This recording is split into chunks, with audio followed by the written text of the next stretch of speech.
Yeah, all so please put on the record. Yes. Good evening, everyone. There's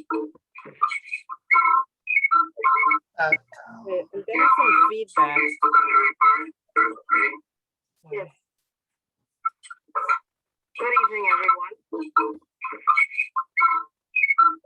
feedback. Yes. Good evening, everyone. If you're not speaking, please mute yourself. I'm getting an echo. Thank you. If you're not speaking, please mute yourself. I'm getting an echo. Thank you.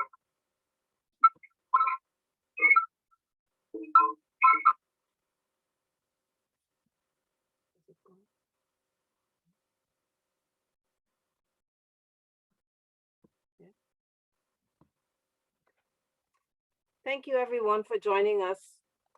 We are the Caribbean Voice, and I hope you're having a good evening. Welcome to our panel discussion on sexual abuse, where we are and where we have to go, and what steps do we have to take. So this evening, we have a number of representatives from the different Caribbean nations who are joining us, and we all will have a discussion, and hopefully we will come up with a plan and potential checkpoints where we will come back and say, these are some of the goals that we've set and what we have accomplished. So just want to remind our audience on who TCV is. TCV, the Caribbean Voice. We are a not-for-profit, fully volunteer, registered, tax-exempt NGO engaged in suicide and abuse prevention in the Caribbean and North America. We currently operate in Guyana, Trinidad and Tobago, Barbados, Jamaica, St. Vincent and the Grenadines, St. Lucia, Bermuda, and the US. We have plans to join into Canada and in the rest of the Caribbean. I am Neela Puwaru-Narain, one of the vice presidents of TCV based out of New York. And I will now hand over the mic to Mr. Anand Budram, TCV president, who will introduce himself, and then we will go around to our different panelists to also have them introduce themselves. So thanks again, and over to Mr. Anand Budram. Thank you, Neela. I'm the guy who's been communicating with you all via email, and I think in some cases, WhatsApp. President of the Caribbean Voice. Welcome, and we look forward to a viable but pragmatic conversation, because we don't want to talk in abstraction, and we do not definitely want to suggest initiatives that, given the constraints that the Caribbean currently has, would not be practical and pragmatic. That being said, I'm going to go around the table and ask you to introduce yourself. Dr. Margaret, can you go first?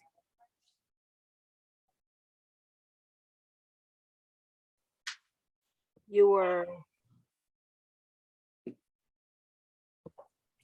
Good afternoon, everyone. Good to be here. I am Margaret Naked-Chatru, psychologist and educator, immediate past president of the Trinidad and Tobago Association of Psychologists. Thank you. Jonathan? Hi, Jonathan Bagan, chairman of the Caribbean Committee Against Sex Crimes, co-founder of the Operation Global Sex Offenders Registry, which is a partnership with Offender Watch to connect sex offender registries and software, attorney at law in Trinidad and Tobago. I'm president of the Christian Youth Foundation of Trinidad and Tobago. Thank you, Rochelle. Good evening, everyone. My name is Rochelle Gray from E4Life, Jamaica. I am a sexual abuse survivor, as well as I work as region officer, as well as I do peer-to-peer mentorship for young ladies who are either infected or affected by HIV. Some of those young ladies also are sexual abuse survivors as Thank you. Nicole? Hi, good evening, everyone. My name is Nicole Hunt, and I am a survivor as well. I'm also the creator of the Caribbean Women's Expo. I'm from Barbados and I'm based in Texas. Thank you for having me. Calvin? Good evening, everyone. My name is Kelvin Stovall. I'm originally from Bermuda, but currently reside in London, UK. I work as an independent sexual violence advisor for a charity that supports male victims of sexual abuse. And when we say male victims, we include anyone that identifies as non-binary, trans, or anyone who doesn't identify as a cisgendered female. Dion? Hi, good evening, everyone. My name is Dion Granum. I am a social services coordinator at the Mount St. John's Medical Center in Antigua. I also work along with WAR, Women Against Rape in Antigua. It's a nonprofit assisting survivors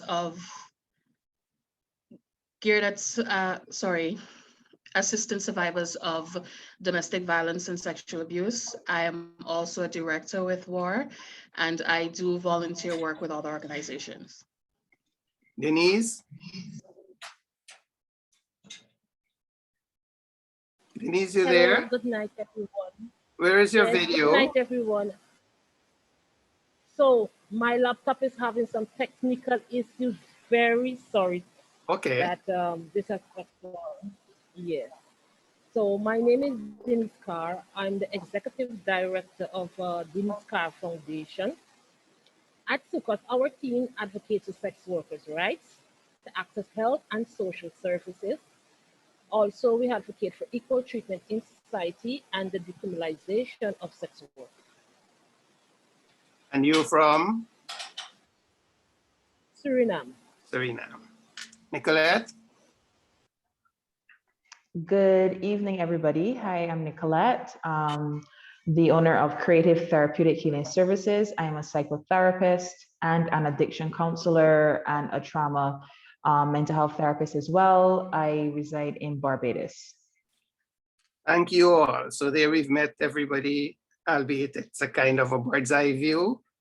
Hopefully, as time goes along, we'll get to know each other better as we continue to collaborate in addressing the issues of violence against women and of related issues. Mr. Breeder, you forgot about me? As far as the Caribbean. Oh, yes.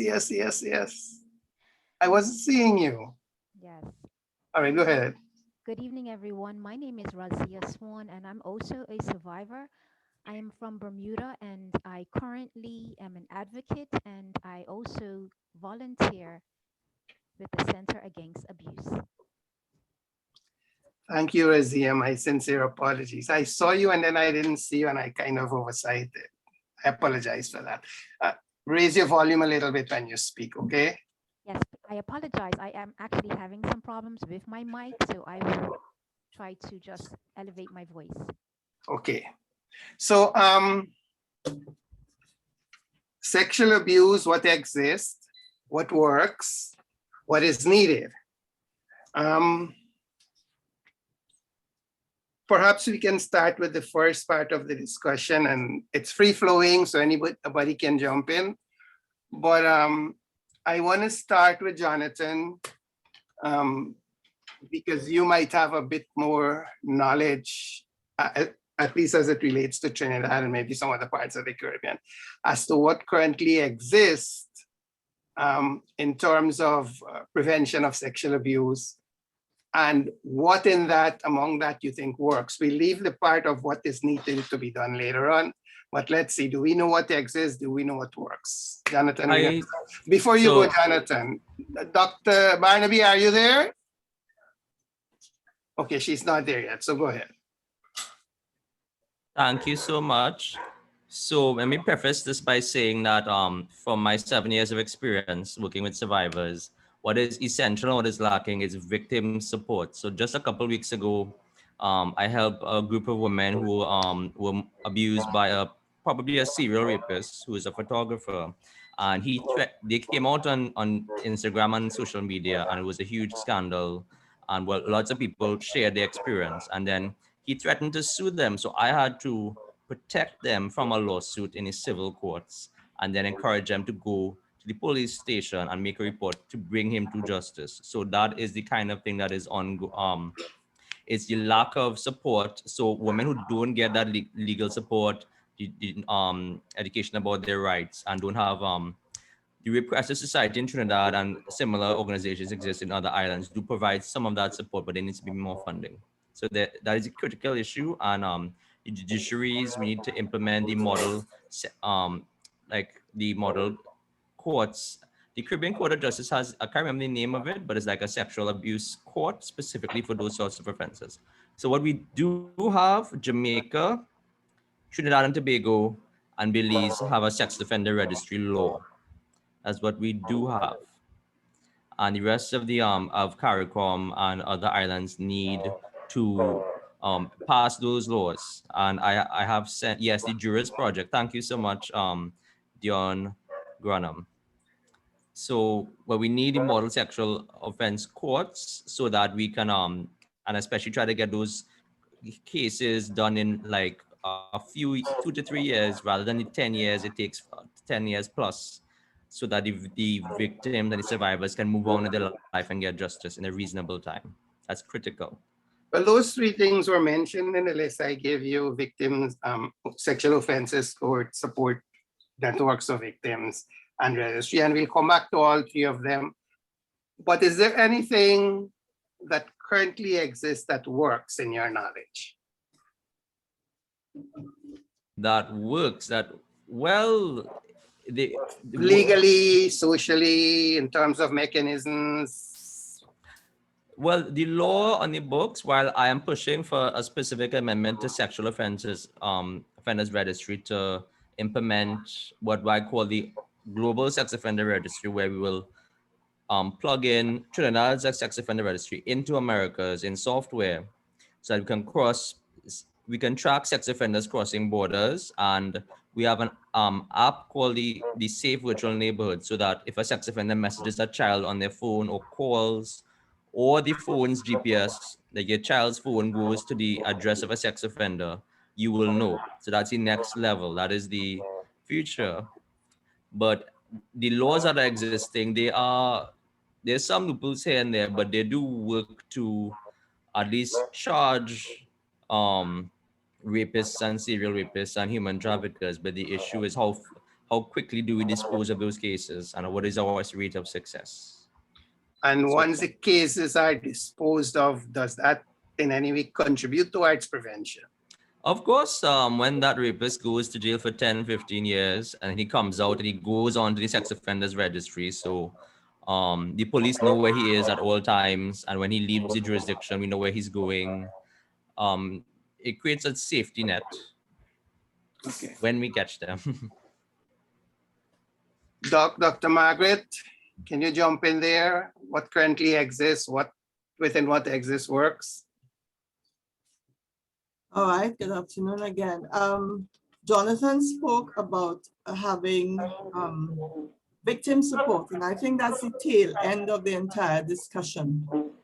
What I think really has not happened to any significant extent is, if you have to support the victims, you really have to have a kind of civic awareness of the problem of sexual abuse. And I do not think that in any of our societies have that consciousness of really what sexual abuse is, what the victim goes through, and what can happen. So whilst we want to support, how can we support something that we're not sure of? You know, there's always the question to help or not to help. And there are many persons, even in our country, who have witnessed sexual abuse, sexual violence, bystanders, and they did nothing. They watched because they felt that they were at risk. If they were to intervene, they would be the ones who would be injured. So again, we have to look, I think, Anna, at sexual abuse. What is it? What is sexual violence really? We have persons on the team this evening who have been survivors. And yes, we're looking at what exists, what works, what is needed. What is really, first of all, is this is not an individual problem. This is a societal issue. This is a cultural issue. This is a community issue.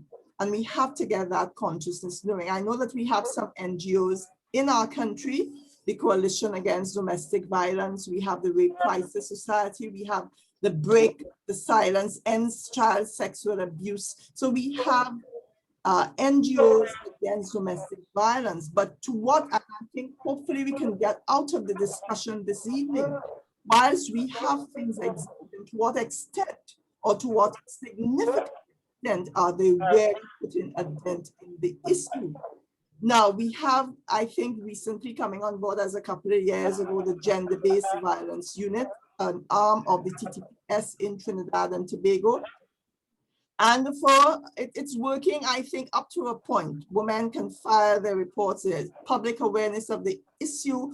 Confidentiality is made, but I do not think that there is follow through and there is sustainability, because I have some clients who have made reports and they are still awaiting some kind of either legal advocacy, etc. Now, within this, because when we look at sexual violence or sexual abuse, we tend to think that it's just women over 18, etc. I think whilst we could have the gender-based violence unit, it is existing, it is not working to the full extent. What is needed within this unit, and we'll explore other avenues, is a sexual abuse of minors section, a section that deals, because I think we tend to feel that the under 18 group, I think, is neglected as regards advocacy, as regards legal retribution, etc. So let's start with looking at what is happening. Why would people want to help when they don't know more about the issue, or they feel that it is something apart from them? And here we're looking at cultural, I'm looking at the cross section we have here: Barbados, Suriname, Jamaica.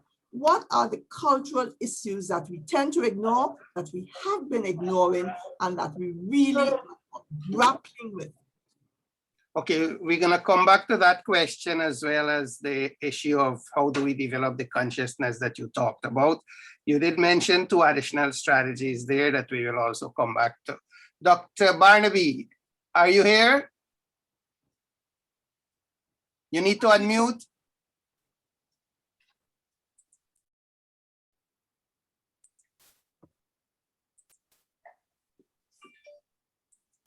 There you go. No, you're not unmuted. Doc? I can't speak now because I think I'm unmuted. You're on mute now. Go ahead. First, introduce yourself, and then in terms of what exists and what works. Okay. Well, I'm Lorraine Barnaby, and I'm a psychiatrist in Jamaica. And I'm currently doing some work along with juveniles, female juveniles, juveniles in the correctional system. And what I would like to say, and I hope that Miss Gray will back me up if she's able to, that we have a thing called CISOCA. That's an acronym, but it really deals with the youngsters, and we're talking about children who are under 13, because there's quite a rate of incest and sexual abuse within our country. And what they do, well, there's a whole chain of actions that takes place. The thing has to be reported, the incident has to be reported, but once it is reported, then there's an action that takes place after that, including counseling, because we as psychiatrists know that there are some long-standing repercussions to sexual abuse, which can end in suicidal behavior and, of course, post-traumatic stress disorder. Unfortunately, there's also a lot of embarrassment and a lot of issues to do with the adults who tend to want to keep this thing, keep it hidden. And so what I have found in my years as a psychiatrist is that mothers tend not to believe it. And these are mothers who may or may not be with the biological parent, the male biological parent.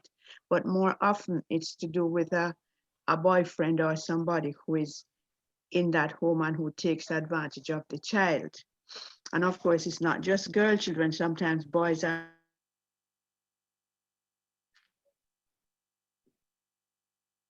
Okay, we seem to have lost Doc. If she gets back to us. Neela, I'm going to ask you to jump in if you have anything, questions, contribution, but also please feel free to jump in at any time with questions or clarifications or contributions.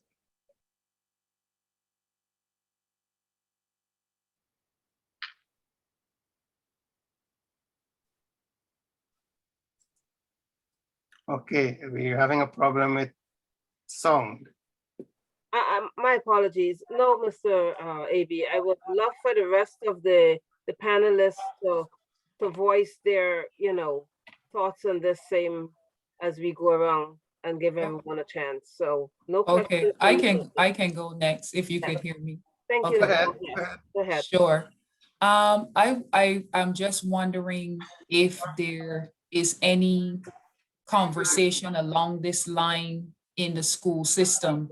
I know growing up, there wasn't any real conversation of what to do. And, of course, the general things of, tell a parent or something like that. But there was not really any specific information given to me as a student. My experience with sexual abuse happened when I was in primary school, and it just carried on so long, like it turned into a court case. By that time, I had made it into secondary school, and I was still being dragged into court, because everything went on for so long. And I was just, wondering if there would be any changes, like that coming up in the school system. And also,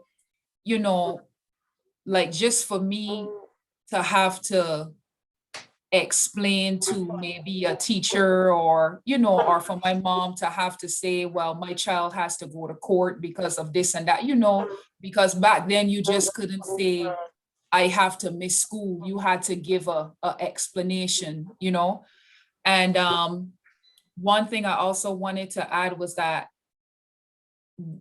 when the children come to the parents, it's important that the parents, believe them and not just dismiss them. The parent doesn't have to like go after the person and, be belligerent and things like that, or be violent towards the other person. But you should, believe your child and at least investigate what they're seeing.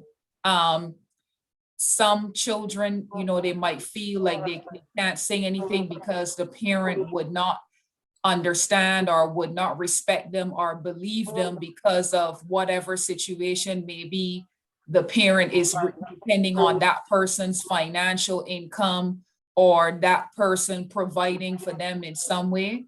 So, that's just something that I would like to add. If the child says something, pay attention to them. Don't make them feel like, it's not important. You emphasized one point that Dr. Margaret made about length of time, which is indeed, that seems to be an issue. I'm gonna, arising out of what you said also, I want to throw this question out if anybody wants to jump in.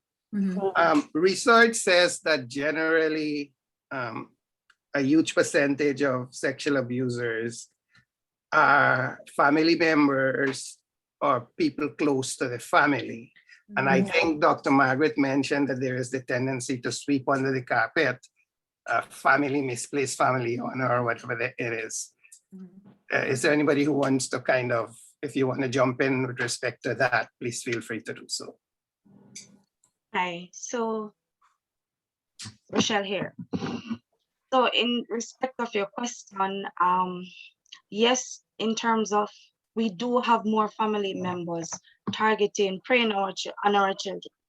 And from my perspective is the fact that we do teach our children about stranger danger. We always say, don't let anybody touch you, if anybody. So we always keep them aware about the persons who they don't know. But we don't tell them about the persons who they do know and who they socialize with. So you have the uncle who babysits, you have the aunt who babysits, and fine, because you know them. And so they use that as an advantage to get to our children. As it relates to your question before this one, as it relates to what works, what doesn't work. Now at Eve for Life, what works for us is our Roar Mentor program. And what that looks like is having survivors like myself mentoring other young ladies, holding their hands, knowing that, look, we were there as well. And so we'll guide you through this process, right? You cry, we help you there. You have cases, we'll go to get them help where help is necessary. So in terms of what Dr. Barnaby spoke about with CISOCA, yes, we have CISOCA. There's victim support as well, because that's under the arms of the police. But they do assist children up unto 18 years old, where that is concerned in terms of making report, going through the steps, and stuff like that. What doesn't work is that the legal aspect of it really doesn't work. And we'll ask for persons to make report, but when you make a report, what happened after?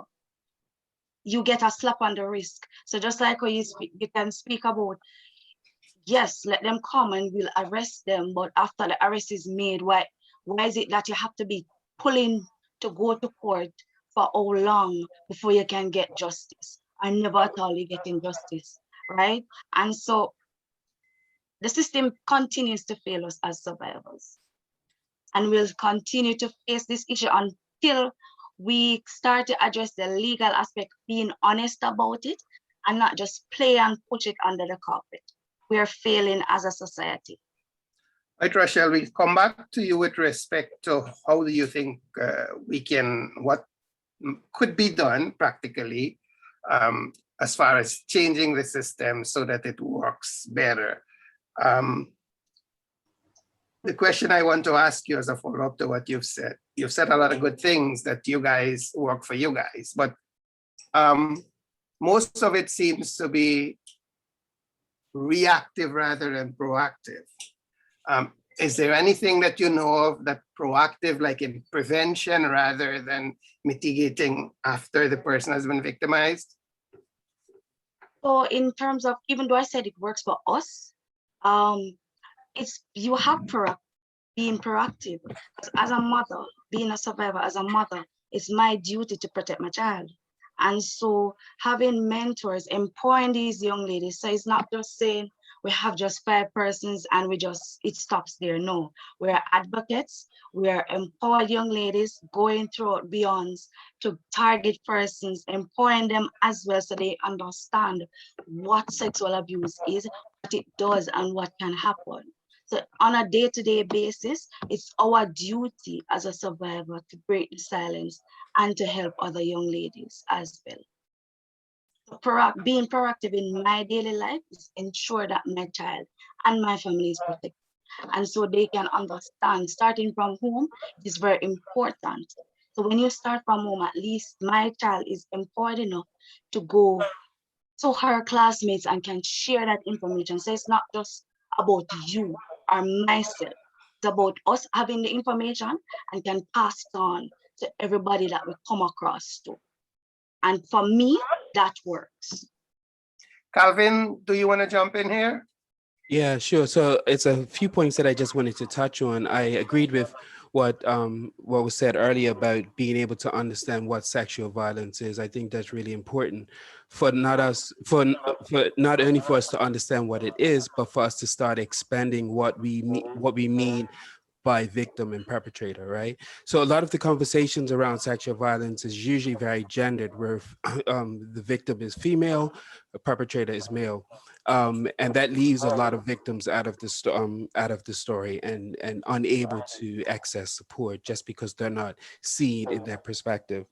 I think when it comes to schools, I think it's really important what was said earlier about schools, that we need to start having education within schools. But again, it shouldn't be gendered. It should be the same type of programs for everybody. So I work as an independent sexual violence advisor. So I support victims through the criminal justice process. And I see victims as young as 13. And every time I work with a boy and I speak to their mother or their parents, every single parent has said to me, I never thought I had to think about this for my boy, for my son. For my girl, I would talk to them about stranger danger, about protecting themselves. But for my son, I never really had to think about that. So it's really important for us to start changing the conversations and including more victims of people who are marginalized. So I'm talking about men, I'm talking about LGBT communities, I'm talking about trans, I'm talking about non-binaries, because it's the people who are in the margins that are vulnerable and at risk. If we think about what sexual violence is about power and control. So it's going to be those people who don't have the power and control, who are vulnerable to sexual abuse.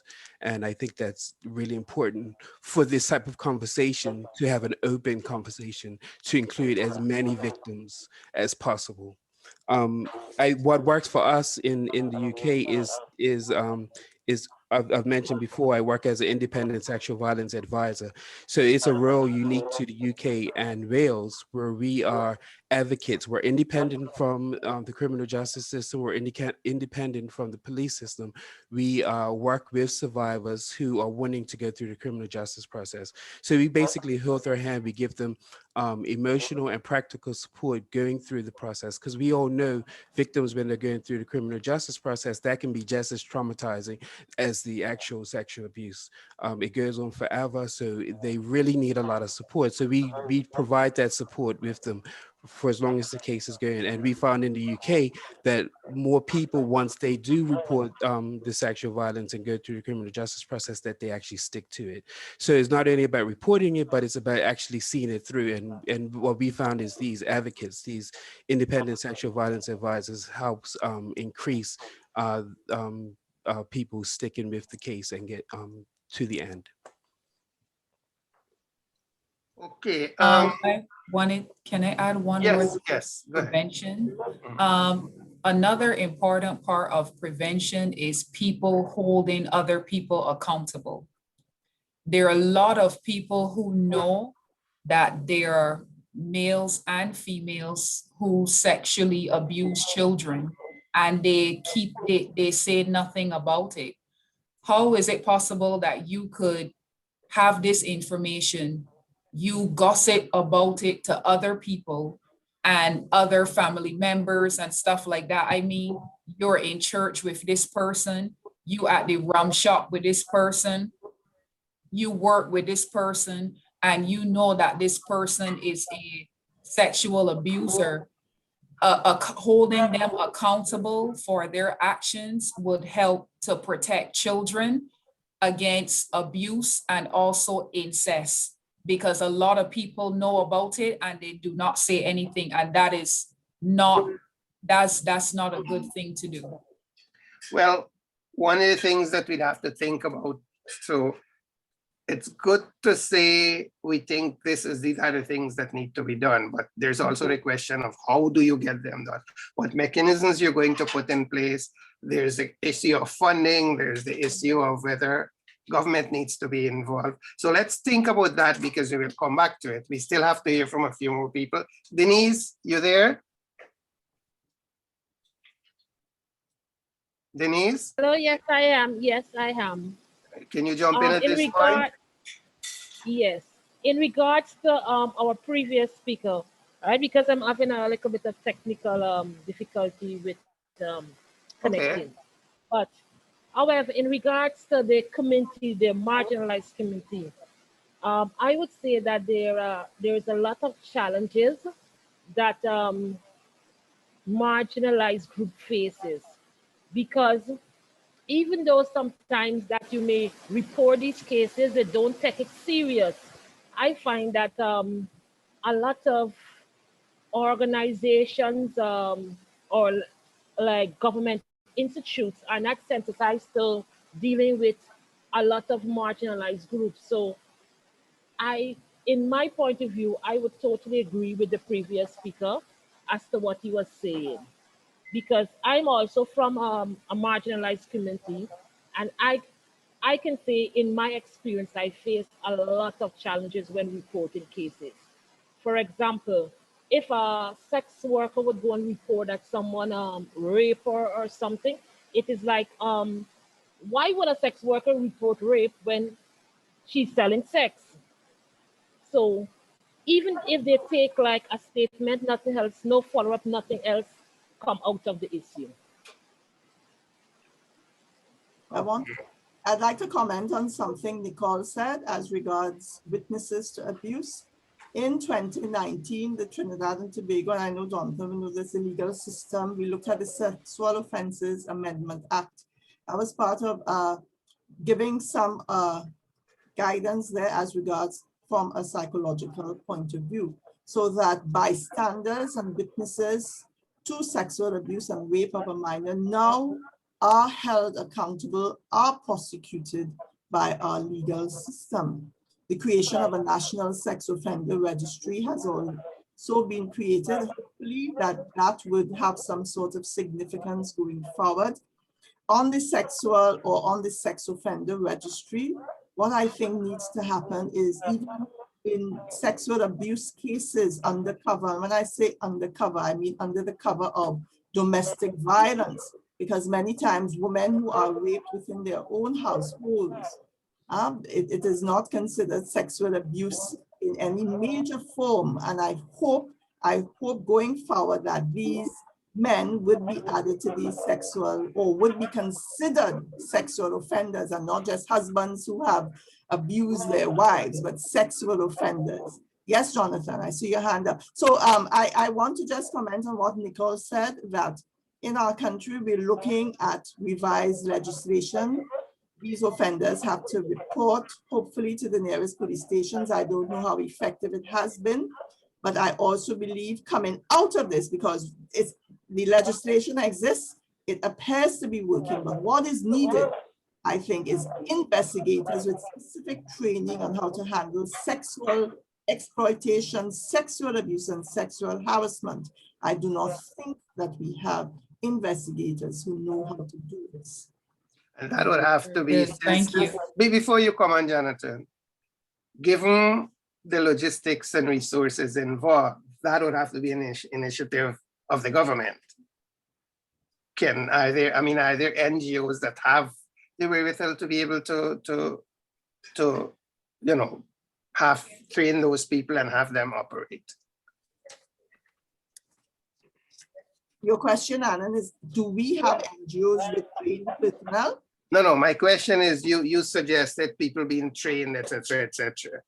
I'm talking about in the legal aspect. We do have a lot of trained counselors and laypersons and in our system. But remember when we go into the legal system, and I know that the Children's Court has done a lot of work with the training of lawyers and legal persons to attend to this, because I have been part of that, and that's why I'm saying more and more. But again, I do not believe that we have enough personnel on the ground to deal with these issues. So these would be additional training for lawyers, it would be legal training for others. It has started, because I know a lot of people who deal in the Children's Court, for example, have been trained. I know under Judge Allen, I think it was, because I know I did some programs with her. There has been a lot of training. Okay. Yes, Jonathan. Okay. So just wanted to provide some legal guidance on the issue Dr. Chatur raised with marital rape. So literally the first case we read in law school in undergrad in year 1 is the Regina against the Queen. R against R. So the Queen is represented as an R in the Crown Prosecutions Department. So that case in 1990 established that marital rape is a crime. So all common law jurisdictions are influenced by that case, and the legislation in Trinidad specifically provides for marital rape. The problem is the enforcement of that law. I myself have never seen a marital rape case go to a criminal trial, but in theory, it should be just as a marital rapist is still a sex offender, and we all know how much abuse a woman can suffer within a marriage. So it may come down to culture. And I echo Dr. Chaturu's sentiment that it comes down to training. The police service needs much better training, the lawyers as well. On a previous meeting a while ago, a particular more senior attorney said that the first time he had a case involving somebody who may have been a victim of human trafficking, he was just there confused as to why that person was behaving the way they were behaving, why they were trapped in that situation. It wasn't until after he realized that that was a victim of human trafficking. So it needs education is critical. And on the issue raised, Anan, about do NGOs have the capacity? Definitely. No single NGO has the capacity, and it will come down to government funding. And we all know in the Caribbean and in Trinidad, the level of corruption that we build these ridiculous stadiums in Trinidad with billions of dollars, and the people are suffering because the work being done in the communities is not lucrative to financiers. That's just the reality. Are you aware whether martial rape is recognized in any other Caribbean island as a crime? Well, by common law, most of us have a UK adopted legal system. We have some of us are signed on to the CCJ, but most of us are Privy Council jurisdictions where England is still our highest court, like Jamaica, England is still the highest court. So I haven't done a massive review of all the legislation, but there should be marital rape as a prosecution option in most of these jurisdictions. Okay. Yeah, I think it is in Jamaica because of what you said. We're under Privy Council and other laws of Commonwealth. Right, we haven't heard from Nicolette, and we haven't heard from, I'll give Dion a chance because and Razia, Dion, Nicolette, and Razia. So guys. So Dion, go ahead, please. I'm sorry, I'm just stepping in here and just to highlight the points that was just discovered. For me, it's mind-boggling that we have to have NGOs bring up these things and the government are not being more, take the initiative. They're the ones that should be addressing this and assigning resources and having sessions or training or providing their staff to address these issues. But I'm waiting to hear what everyone has to say before I add my 2 cents. So go ahead, Dion, please. It's all yours. Hi, good evening, everyone. Calvin said something that stood out for me where he spoke about parents.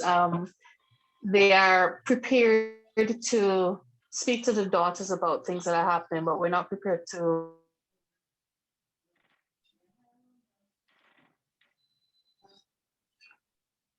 All right, we see connectivity there. We come back to her. Okay, Razia, please.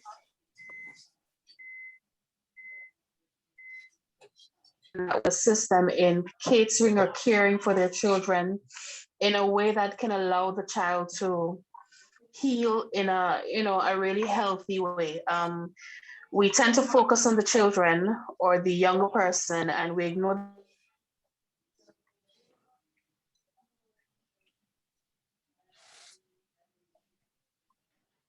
All right. You may can turn off her camera, maybe she'll get a better Sure.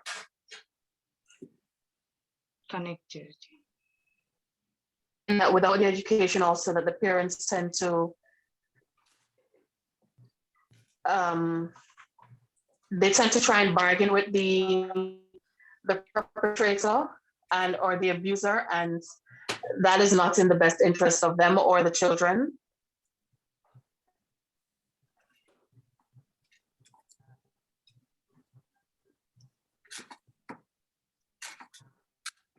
Okay, Razia, do you want to? Thank you.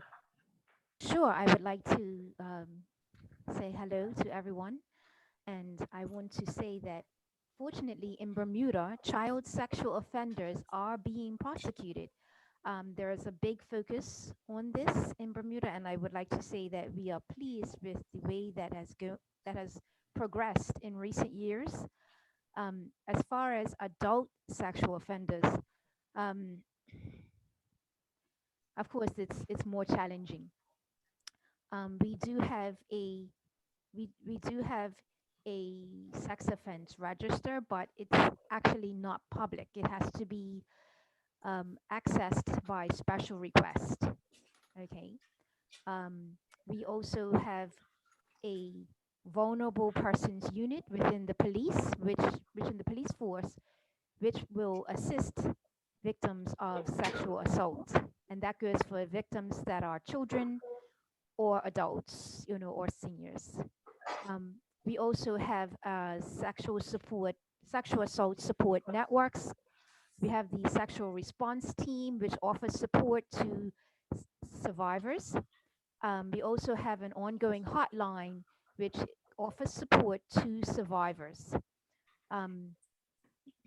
There is no statute of limitations when it comes to pressing charges for sexual assault.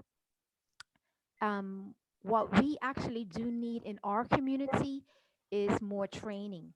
We're finding that people are, like my sister said, they're not really aware of the problem to begin with. They need more education, they need more training, they do not know how to actually handle people when they do come forward. So there's more training that needs to be done in this area. They really don't understand sexual abuse, and they do not understand the trauma.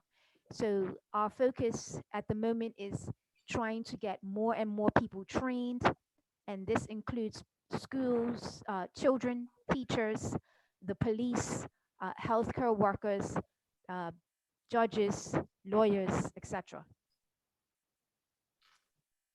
Teachers.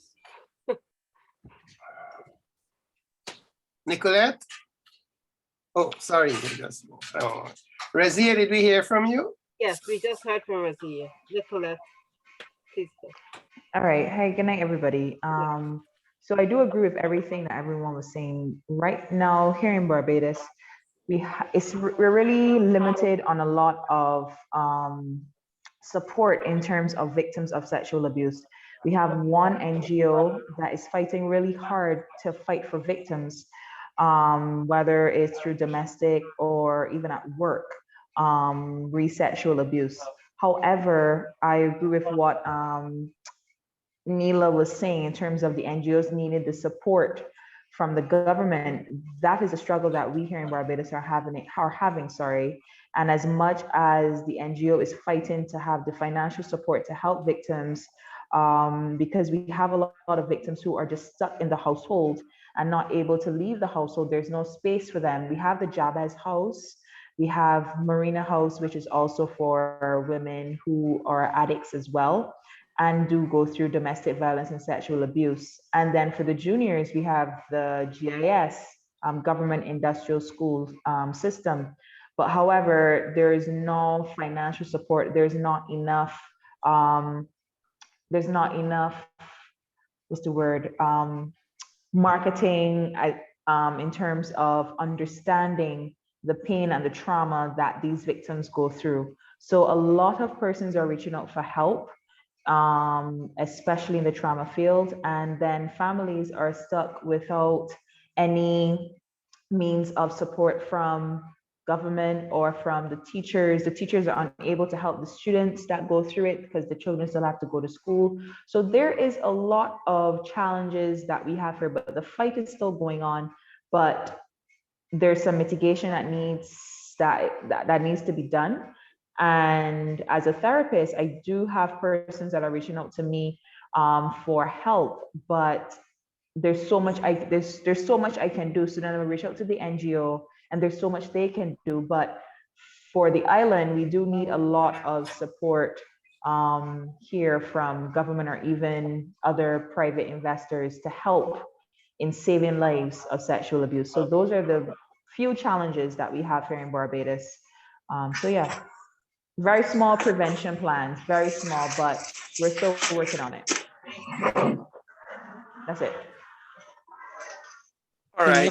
Can I just add something to that? I think it's really important when we talk about support for NGOs or charities is that it needs to be a partnership, right? So I work for a charity and we get a lot of our funding from government, but as much as we might do training with police and lawyers and judges, we have to remember that they have their responsibilities to, police have the responsibility to investigate, prosecutors have the responsibility to prosecute the case, and whereas the charity or the NGO would have more capacity to actually care for the victim. So that's the one thing that I just want to add, that as much as we might train these other professionals, there needs to be an actual specialist group to support the victim who specializes in trauma-informed approach, who can be there and support them through that process without competing things that they have to do. So that's what I would say on that. Two things. One, with respect to the police and the lawyers and all of that, I think the training that is important there is one, sensitization, that understanding that started out the whole conversation. They need to be able to understand the dynamics at play, understand the realities of victims, and empathic training, I think, has to be important in all of that, because the language you use, the tone you use, how you relate to victims, all of those are important, because you can very quickly shut them up, close them down. They can refuse to talk. And then whatever work a police has to do or a lawyer has to do comes to a standstill. So there is those psychosocial aspects of the training that are important. Jonathan, before I come to you, well, let me come to you first, then I'll ask the question I want to ask. Go ahead. Thank you so much. So I just wanted to, for all those to be edified who are watching the stream, Section 5 of the Jamaican Sexual Offences Act criminalizes marital rape, and the Guyanese Sexual Offences Act provides that marriage is not a defense, marriage and engagements and another defense to any of the criminal offenses. So I'm pretty sure it's a standard law across the Caribbean that marital rape is rape and is illegal. It's just the cultural issues to prosecuting it.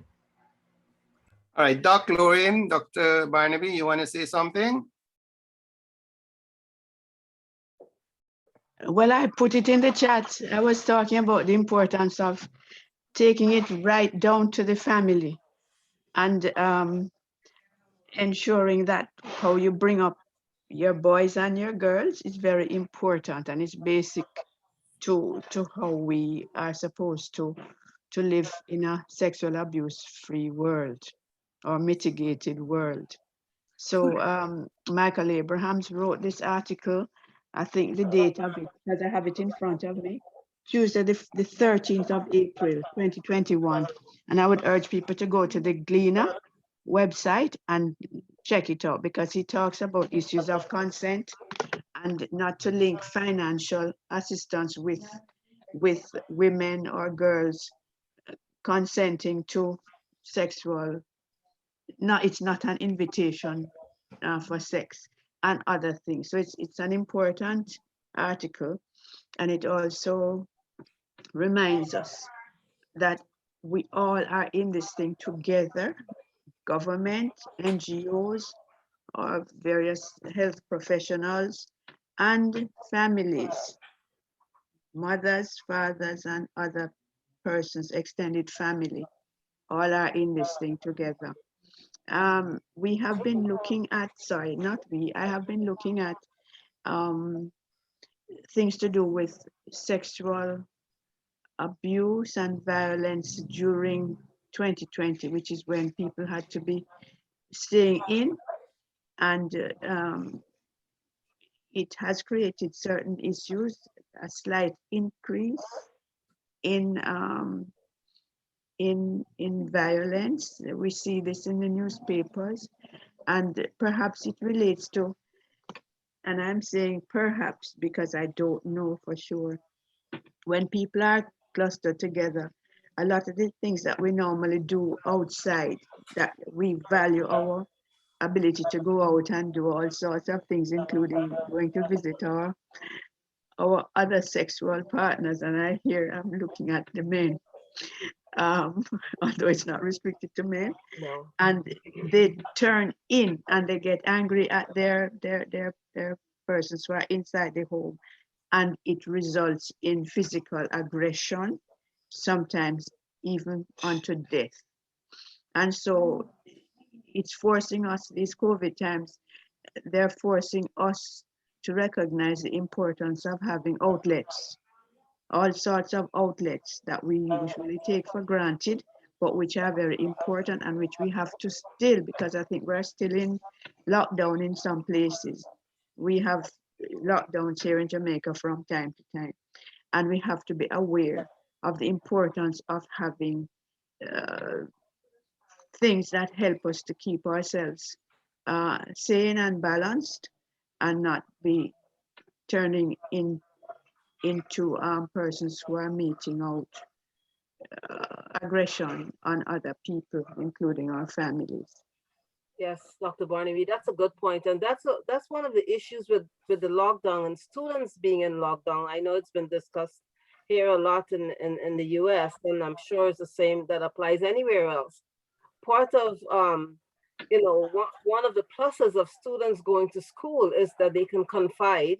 They're outside of the environment. Let's say they're being abused at home. Here in our school system, my children, they have social workers that they're free to talk to. They can talk to their teacher. If there's signs of abuse, let's say there's physical abuse that came out of sexual abuse, or you're being sexually harassed, that's something that we don't even address as much. Sexual harassment happens too. All of that, maybe they can tell a friend or they can tell their teacher. So that's one of the, the disadvantages of students being in lockdown, and they go to school and they get extra help, and they're more open to talk. So I'm sure this is almost like a worldwide issue anywhere where the children are being in lockdown, and not only children, right? Grown-ups too. You go to work, or you make a friend on the bus that you take to work. You feel more open to talk to somebody outside of your home, and you can and confide in somebody at work that maybe that I am being abused or something to that effect. So sadly, COVID is not only taking lives, but it's causing other side effects. That's not good. Okay, my question, we understand how lawyers and social workers and law enforcement officers can be trained, can be sensitized. How do we go about, and again, we're looking at what could be practical, feasible, given all the constraints. How do we go about sensitizing the general public? Let me finish the question. How do we go about making that part of this socialization process, as Dr. Barnaby mentioned earlier? And how do we go about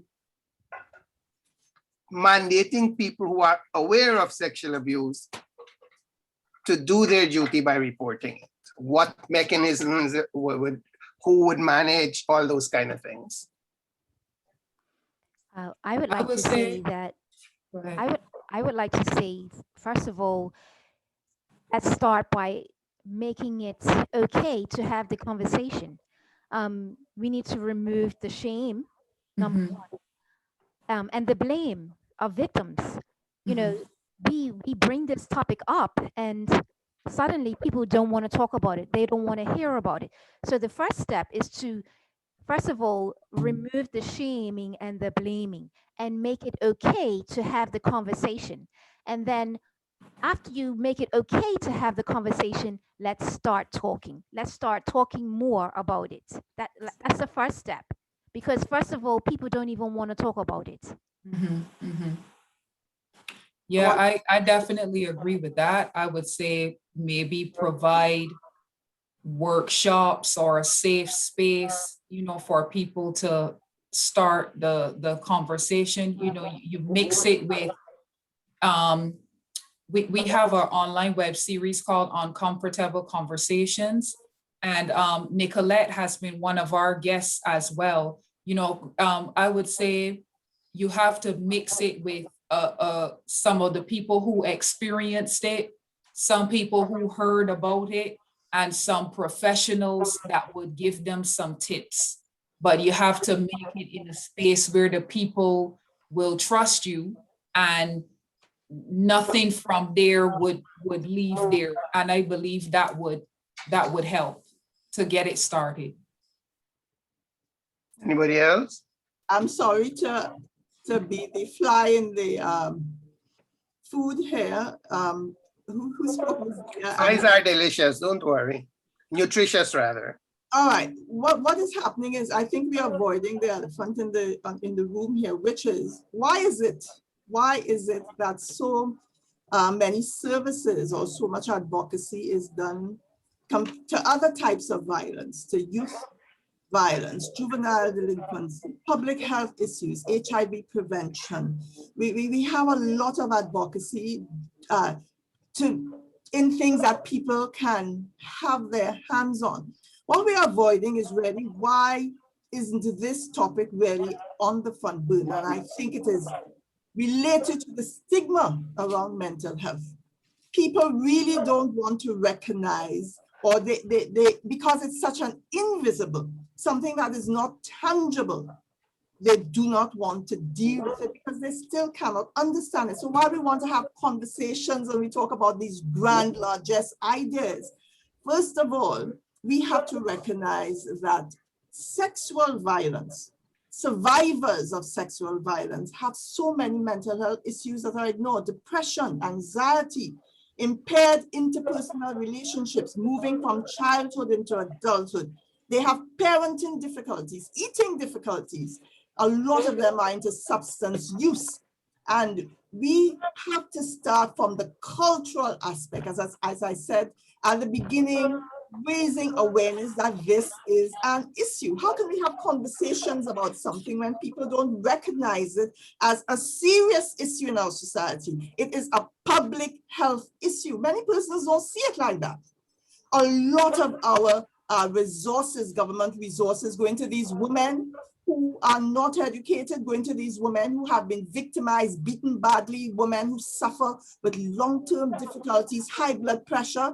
Unless we bring this to the table as a public health issue, a serious public health issue, we can begin to have conversations. And I know Nicole mentioned something, and I want to go right back to it. It has to start with as early as 3 to 5 years old children. And when we talk about sex education, I think that word sex, don't use that. We can't use that in our schools, because as soon as you mention the word sex, religious group, charity bodies, everybody jumps on the bandwagon. I don't want my child. We have to use another word that they are comfortable with. We have to have safe programs in our schools from early o'clock, safe programs where we would talk about prevention.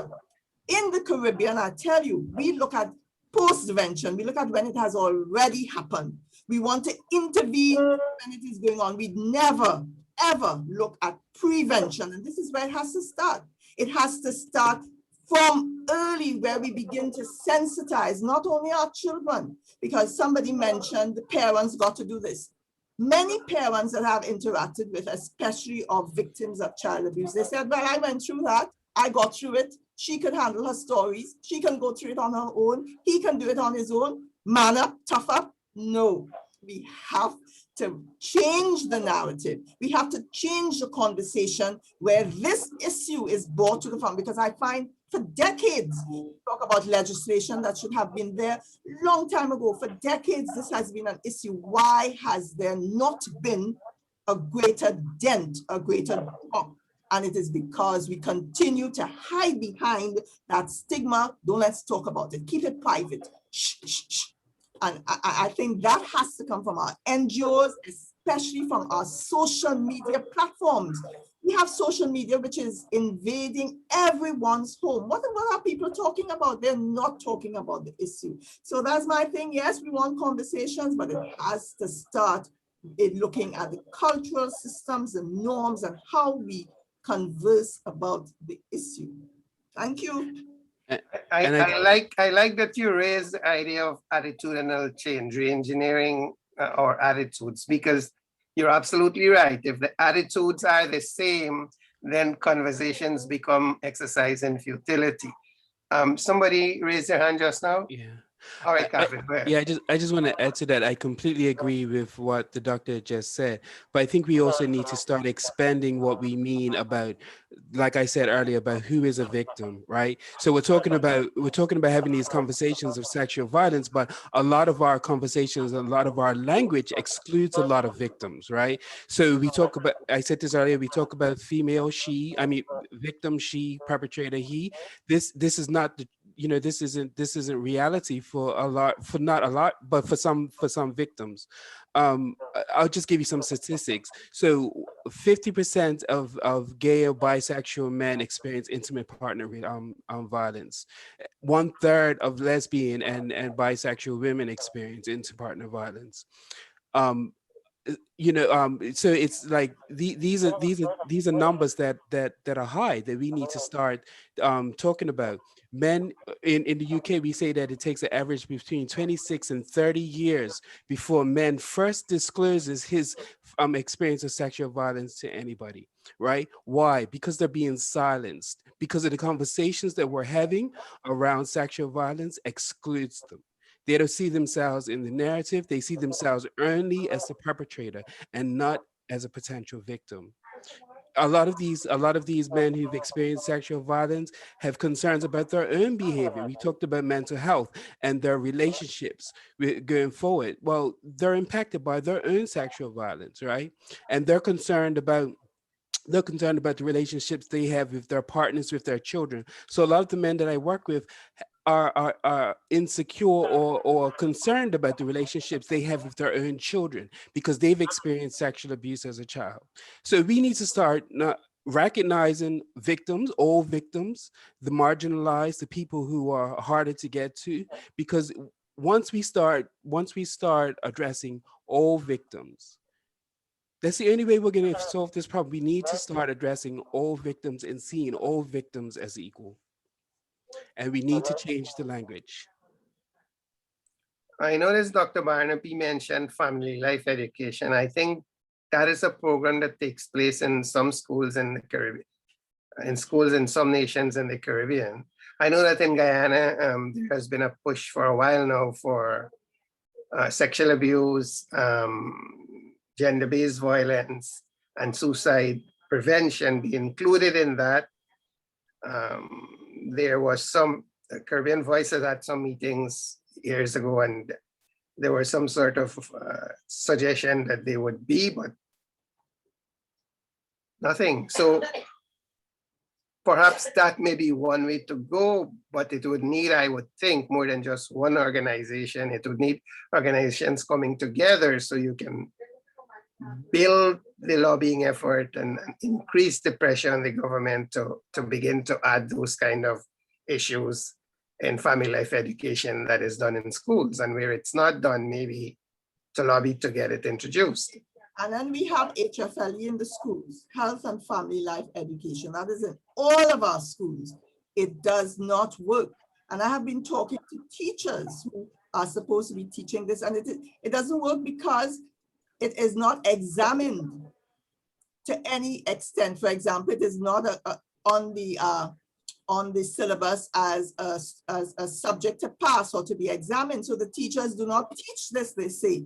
It's on the curriculum. It touches a lot of issues, family, etc., but it is not taught to any significant extent. So we don't have to reinvent the wheel. What we have to realize is that civic education needs to be a primary factor in our schools, and teachers need to know that this has to be taught whether it's examined or not. And we put our emphasis in education on academics, on achievement, without realizing that social emotional resilience is as equal to intelligence. For example, we stress IQ, but we don't stress EQ. What are the problem-solving skills of our students? What do we want them to learn? What are the conflict resolution and conflict management skills that could be taught in these HFLE programs?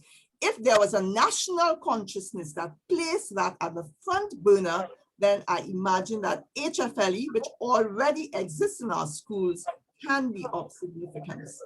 But do you think, as it is right now, teachers really do have the skill set and the knowledge base to be able to do it the way it should be done? Or would they need that kind of training? Let me tell you, a lot of people say it has to start from the home. Let me tell you, I do not agree with that argument. How can parents teach their children what they themselves do not? Precisely, I agree. Children about awareness programs and what is good touch, bad touch, when they themselves have come to experiences. I believe that our schools, and unfortunately during this pandemic, we don't have our schools, but schools are the place where children can grow and learn, and it has to start there. That advocacy has to start in our schools.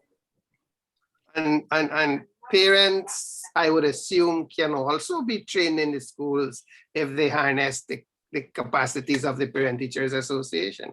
Because as you said, if parents don't know, how are they going to pass on to their children? And I know for a fact, even in this generation, a lot of parents say, well, that is how I was brought up. This is what I know. It worked for me, therefore it's got to work for my kid. So that kind of re-engineering of that attitude needs to take place also, not because you are brought up like this, necessarily makes it something that is viable for this current generation. I mean, we can't do anything about past generations, socialization wise, that is. I mean, we can still try to change. But yes, those attitudes also. You see, my overriding question is, yes, all of these things got to be done. Okay. Let me finish this thought, Neil. Okay. Who drives all of that? Who says, okay, all right, here are the resources, here are the training, here are the logistics. This is how it's got to be done. We're going to drive it. We talked about NGOs and their scarcity of everything. Should it be the government? Should it be a partnership between government, public sector, private sector, NGOs, the whole works? And if it should, who takes the initiative in building that partnership?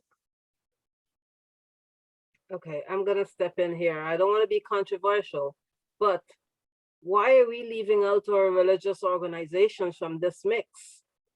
People go to their temple, they go to churches.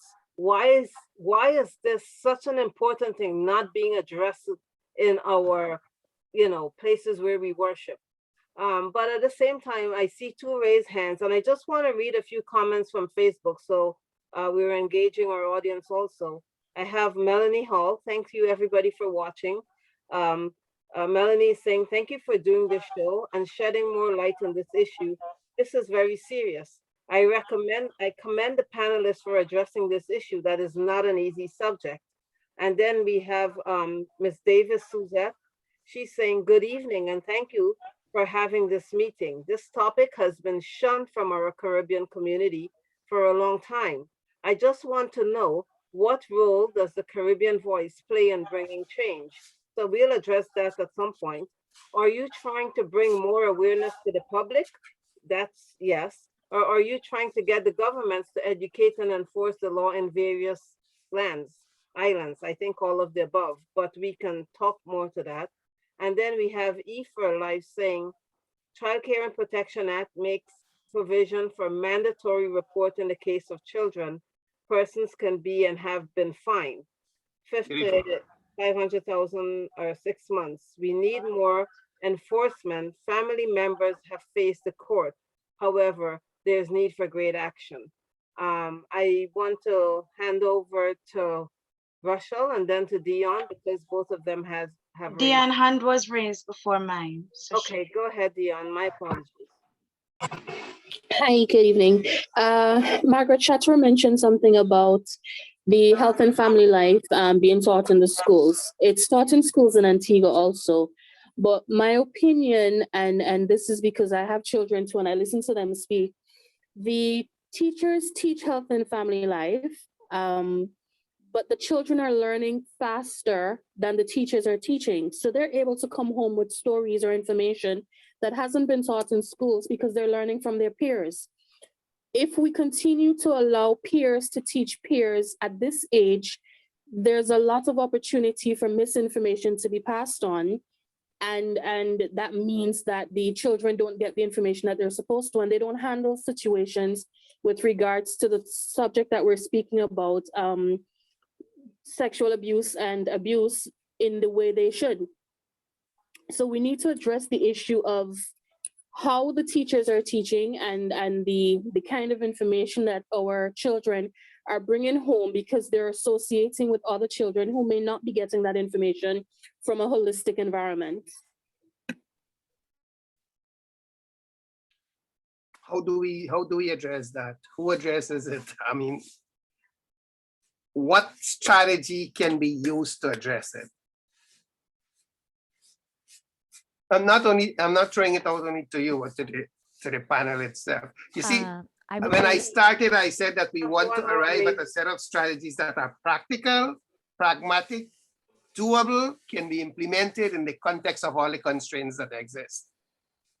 So when she says peers, I guess the children are getting this information maybe from the internet or something like that. That's what you mean? Social media.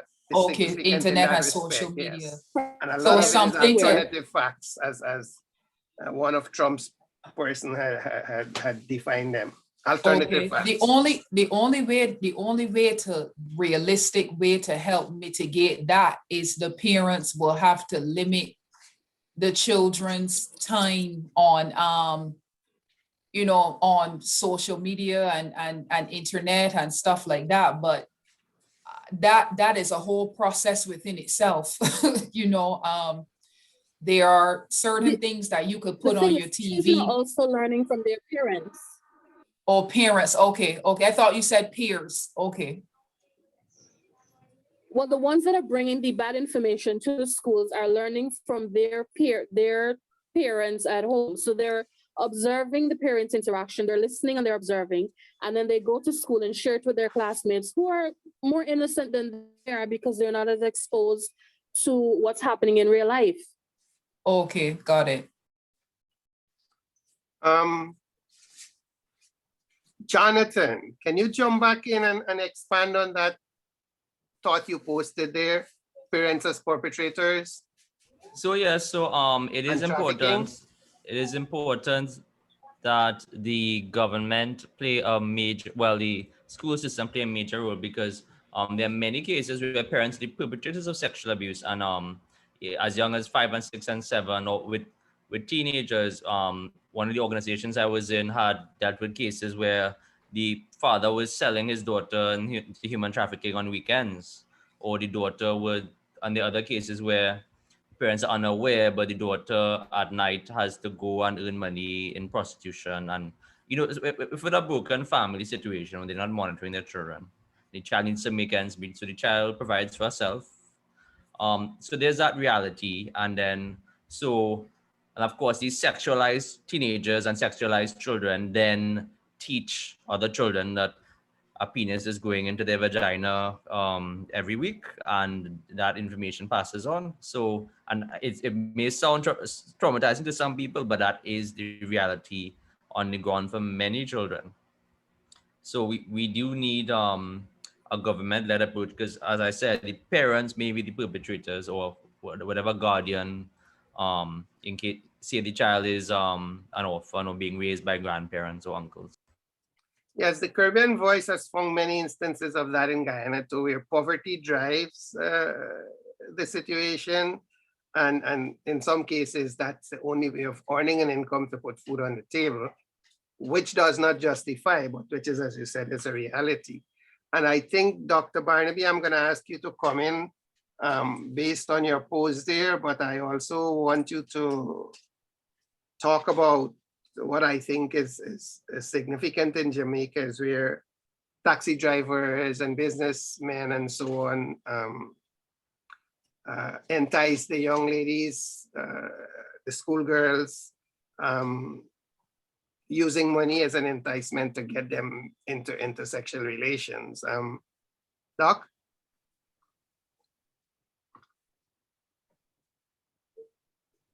Yeah, I'm hearing you. Yeah, well, it brings me back to that article, you know, because the article, which is a very important one, and I urge you all to read it.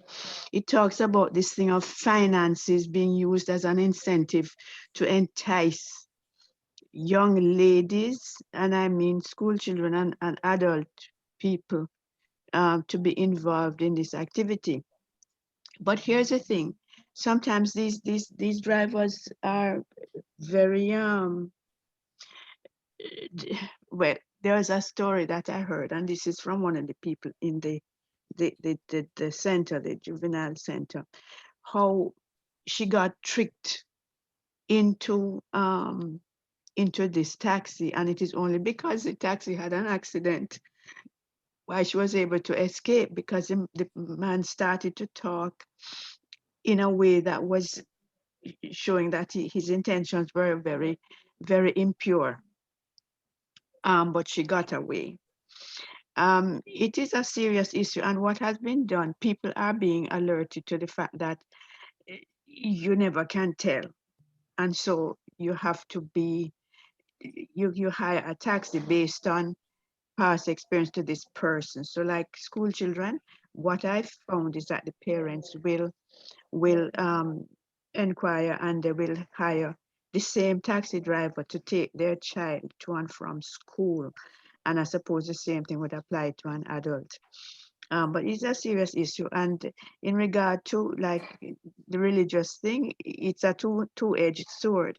Granted, the persons who are doing all sorts of things to the girls and the boys, it's usually a minority.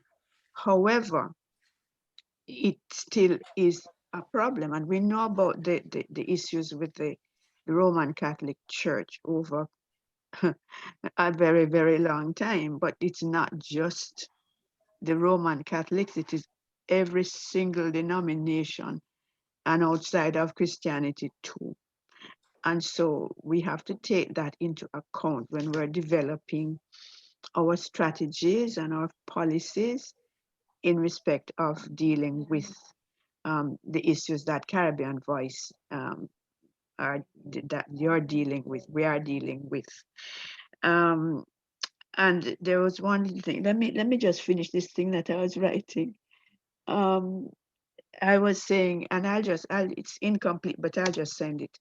In regard to social media, there was this thing about 13 Reasons Why. I don't know if you all saw it at any time. It was something that was put out on TV and on media. Netflix. And it was talking about, it was supposed to be suicide prevention. Yes. However, the suicide prevention organization to which I belong, they said it in fact teaches youngsters and others methods. So it was having the opposite effect, or it had the potential to have the opposite effect to that which was intended. And so we have to be careful, because on the social media, as you yourself have found, there are people who are telling you how to do it. There are people who are giving all sorts of rationales for that. There are people who are bullying other people. The cyberbullying is a very serious issue, and it requires a lot of us who are interested in prevention to find innovative ways to deal with these things.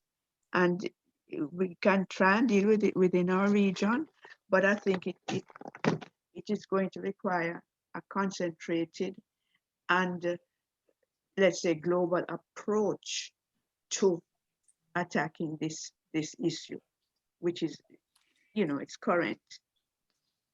And go ahead. No, I finished. I think I've been talking, you know. So then when we talk about religious institutions and when we talk about social media, we obviously have to talk about what safeguards are necessary and how you build them in. Yeah, well, part of the problem is that the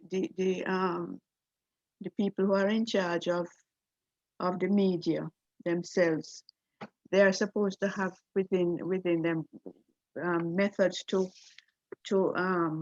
cut off, like how they cut off what's his name, Trump, from Twitter. They have to, if they see something which is a potentially dangerous thing, they're supposed to cut off that person's. Yes, they do have those algorithms, but yeah, so they don't really, they're not as impactful as they ought to be. If we can spot things that are happening, and if we can then try and find a way to encourage the Facebook and the other people, the Twitter and so forth. You know them more than I do. I'm an old lady. So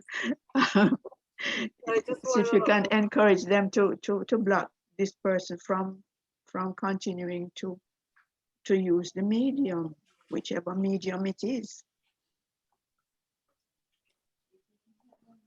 Okay. Operation, Jonathan is saying operational global sex offender. Yes, I mean, like in our community here, in my school community, if all the parents, we get alerted if a sexual offender moves into the community, and we know like the exact address that this person lives, and everybody, I mean, sometimes that's everybody, it's kind of a good and a bad, but it's a real plus to alert the parents that has happened. I think having that functionality probably in the Caribbean and Guyana, we're probably far off, but it's certainly a goal that would be great if we have a global sex offender database and everybody can subscribe to something, and an app that people can see and track where these sexual offenders are residing or where they're working, so, but I see a couple of hands, so I just want to be cognizant of all of our guests and give them a chance to participate. I know, Razia, you wanted to say something, and Dion and Rochelle, so I'll go in that order. Razia, over to you. Sure, I wanted to reiterate that it goes back to education, and training. We have people in positions who do not know what to do. There are sexual abuse goes on in churches. We all know that it goes on in churches. Do the leaders know what to do? I would say for the large part, no, they don't know what to do. They don't even know where to begin. And a lot of times that is why it gets swept under the carpet. They don't know what to do. They'll say, you approach them and they'll say, I'm sorry that happened to you, but they don't have a clue as to the next step to take. And also I had made a comment about education system. Now I have been a teacher for 22 years, and I can tell you that, that of course, to get that type of education in school, you have to have the people who are going to be willing to write the curriculum and then implement the curriculum. So you're going back to government and the education system. So there's a lot of work to be done. Thank you, Razia. Okay, over to Rochelle. Okay, thank you. So as it relates to the HFLA aspect of it, in Jamaica, it's a time-stable session. So it's in schools and it's right across the grade levels here. As it relates to the gaps, yes, we do need more training. If we're not comfortable talking about sexual abuse, you can imagine enough persons who are in the should be teaching HFLE are not comfortable talking about sex in general. As it relates to add regarding prevention, we have been into schools doing school interventions. Well, due to COVID, that had dampened to some extent.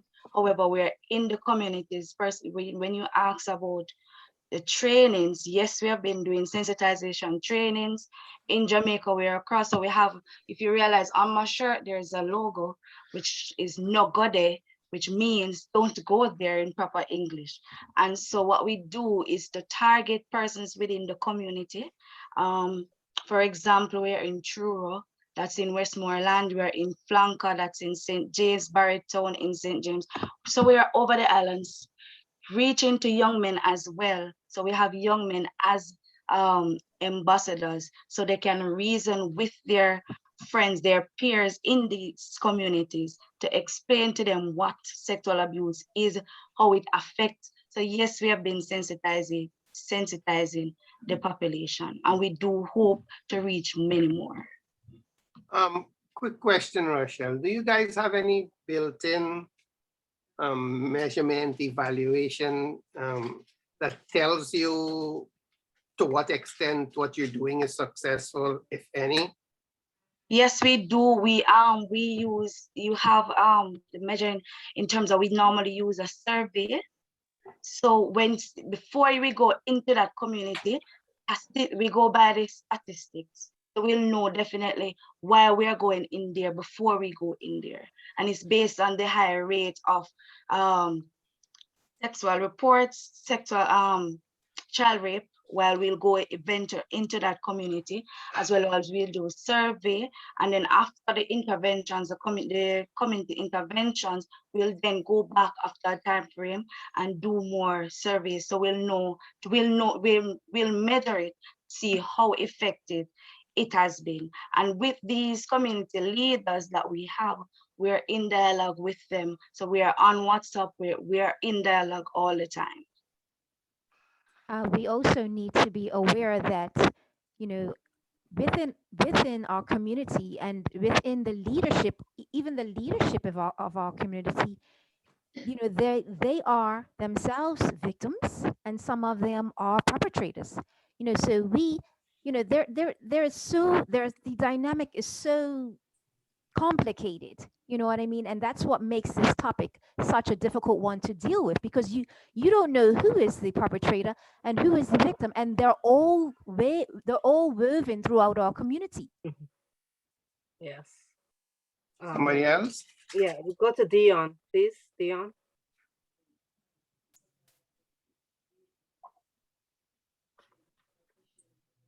Dion?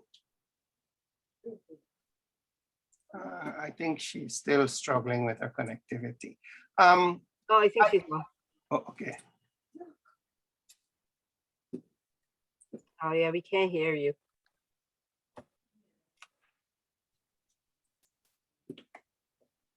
Okay, so one more comment from Facebook and from viewer Danny Penn. They're saying that NGOs need to be highly screened as international volunteers. Too many NGOs are also groomers, abusers, and traffickers. Do we want to address that? That's a real bold statement. That's all I gotta say. It happens. Yes, it happens, but I'm not sure if too many would be a right descriptor.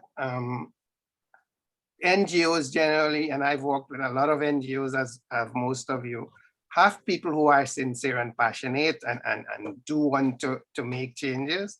And yes, you may find situations here and there that goes against the grain, but it's not the NGO that becomes complicit. It's an individual here and an individual there. You can't blame the NGO for that, because NGOs do not actually control how people think and how they behave, even though you'd want to think that they would fall into the parameters of behavior that you set as an NGO once they come into your camp. Well, yes. well, that's a good point, because how do NGOs screen their volunteers, right? The onus is on the NGO or whoever is the leader or co-leaders of the group.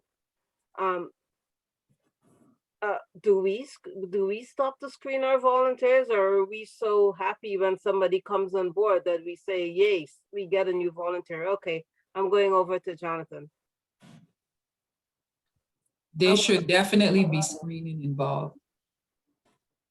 I want to say that most perpetrators usually target children's homes or places where children are not really NGOs. Pedophiles and perpetrators look at that. They target families or single women where there are children. They target children's home where they have easy access. So really the screening has to come in those domains where we hire persons to take care of our children, even in juvenile youth detention facilities. And then we have to start looking at what to do, because that's the main question that Annan is asking here. What do we do?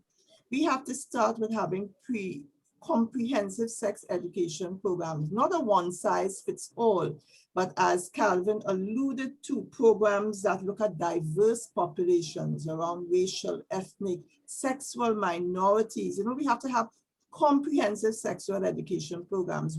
Also, another person spoke about something that is prevalent in all of our societies, the pimping of children by their own relatives, by their own parents. We have that in Trinidad to some extent. And therefore, we have to look at programs, prevention programs directed at poverty reduction, because a lot of these mothers do it because they prefer to sacrifice one or two of their daughters for the 7 or 8 that remain. And we have to look at programs that would prevent or that would be directed at poverty reduction, empowerment of our young people, boys and girls in education, providing opportunities for them. And Annan, I know you asked, but it has to begin from the policymakers, those who have the political will, those who have the legal wherewithal to have regulations and enforcement. Whilst public and private sectors are important, while we want also to have a networking that would include them, because in all societies, there should be zero tolerance. That's the first thing. We must have a zero tolerance approach to complaints of sexual abuse in the workplace, in homes, in schools, and have our networking of legislation, of politicians, of our public and private sectors. All right, Jonathan, before you comment, so that I don't forget, we're going to go through this video and pull out all the ideas, tabulate them. We will also make the videos available to all of you.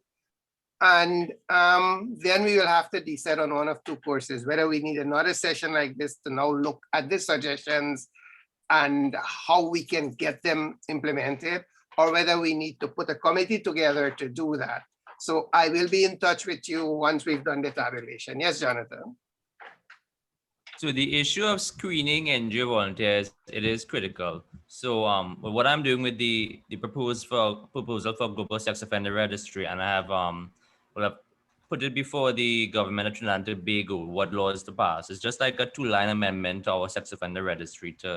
So we plug in the Trinidad's registry to the US's registry, and that can work with any partner country. And we use the software provided by Offender Watch, so we can track anybody coming across borders. So that will work. Well, it's not implemented yet, but under the International Megan's Law, traveling sex offenders get a stamp at the back of their passport saying that they are child sex offenders. So we need to train NGOs like to screen their volunteers. But of course, not every potential pedophile has been convicted as yet. So there was an NGO in Trinidad, a youth NGO, where it's public knowledge now that there was several instances of molestation of minors by one of the NGO workers. So we need to have clear policies of reporting sexual abuse, and we need to train everybody early on to have to make sure that there's no discrimination, there's no cover up when that, well, God forbid, when it does happen. So yes, it is a critical thing, and there are cases where in England and in Australia where pedophiles built orphanages. They were rich, they built a whole orphanage for what they were going to do. Because imagine if that is like an addiction and there's no... Wait, what? There's a case where a pedophile built an orphanage. Yes, I remember that. In England. So you have to be careful of everybody at every level. So I'll look it up and send it to you in a second. Oh, wow, please. I am. You can send it to me. I'll share it also, because a few of the audience are asking for links and things that people are making reference to. So we'd like to share that with everyone, keeping them engaged. There are two very quick points I want to make. I believe that when we deal with these issues, we've got to begin to do two things.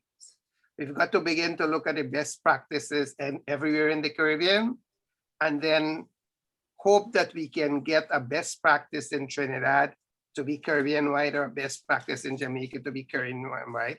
And we've got to also look at what exists and work, rather than each nation wanting to reinvent the wheel. If it exists in Bermuda and it's working, why not just transfer it to all the other Caribbean islands? So with respect to this, a lot of those ideas have come out, and we're going to incorporate them with those two things in mind also.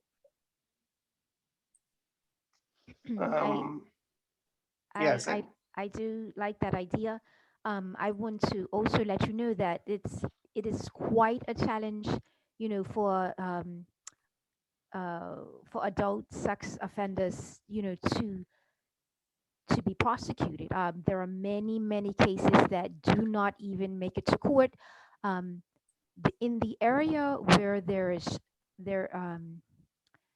child sex offenses, those cases most times do make it to court, because of course it's automatically a crime.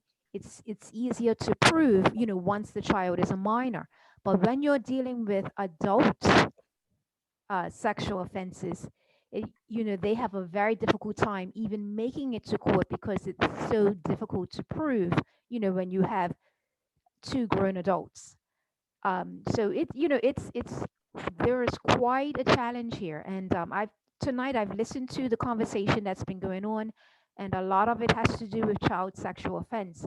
And I would like to say that Bermuda is very much dealing with child sexual offenses. And you will hear about them most of the time, but not so much adult sexual offenses. That it is very difficult for those to go to court. Yeah, in fact, one of the statistics I found when I was doing some research is that about 25% of reported sexual abuse cases lead to conviction, to prosecution with conviction, which means that 75%, even if they're prosecuted, never lead to conviction. It's a global statistic, so it will vary from country to country. The other thing I found also is that about 80% of sexual abuse is never reported. And I think we've looked at some of the reasons why that may be. So that even though we want to address what we know, what we're aware of, the fact will still remain that there's so much out there that is not addressed because we don't know about it. And that is probably something that needs to be looked at later on also. Yes, so we would certainly want to fall back on the specifics of what Bermuda has in place to address child sexual abuse, so we can then kind of collate that and say, well, hey, it works here. Why can't we have this in Guyana, Trinidad, Barbados, and the other islands, rather than having to spend money reinventing the wheel? You take the money and you go directly to the prevention process that has worked. Because Caribbean islands are not dissimilar. They're kind of similar in so many ways, culturally, historically, geographically to a significant extent, normatively. So if it works in one place, chances are it's going to work elsewhere. I also want to say that there is power in one voice. A few years ago, we had a public figure come forward to say that they had been sexually molested as a child. And it was a domino effect. After that person had spoken up about their child sexual abuse, that's when people started to pay attention, and child sexual abuse started to, you know, be addressed very heavily here. So I want to reiterate that we need to continue to have the conversation. We need to have voices that will come forward and be heard, because there is power in one voice. I want to touch on something Anand said. 80% of reports do not make it. There are two main reasons why persons do not report sexual violence and sexual abuse. The first is fear of retaliation by the abuser or by the abuser's family. And some women retract their statements, when it reaches to court, perhaps the abuser has made up with them, that's the father of their children, and they retract their statement so that it gets thrown out of court. Now, if that is happening, if 80% and 75% are not convicted, we have to look at that. And one thing that I would like to advocate for is to have perhaps survivor centers where they feel safe, an approach that places the rights and the protection of victims, of survivors and persons directly affected at the center of our actions. Witness protection programs if necessary, but I do not think in any of our societies we protect our survivors sufficiently enough. We do not give them that confidence. So if they knew that if they were to come forward and report abuse, if they knew that they would be protected, if they had the awareness that there are certain safe places, I think we would have more. So perhaps that could be considered as part of the mix. Survivor centers where victims have their support groups for them. There's medical and legal advice given to them. Many of them don't know. I have one recent client of abuse. She doesn't know what are the legal options. She does not know, and they need what are their options, and crisis intervention help for them. Many of them do not get counseling. I give a lot of free counseling to those because we have a hotline set up in Trinidad for persons to call in. People need to know what to do, where to go, and how to go about protecting themselves and their families. And I think in getting that information out there, I think media, the traditional print and broadcast media, should be co-opted in to play that role. They're in the best position to do so. Incidentally, 3 of the top 10 countries in terms of rates of rape or incidents of rape are Bahamas, Jamaica, and Barbados fall into the top 10 in terms of incidents of rape. And almost all the Caribbean islands fall within the top 30. So it's the rate, it's not the number, it's per capita. In terms of per capita, the Caribbean is a high volume area. Incidents, rates of rape is very high throughout the Caribbean, actually.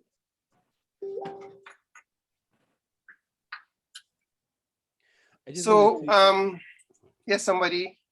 Yeah, I just wanted to kind of like touch on what the doctor was just saying about the reasons for people for cases not going forward.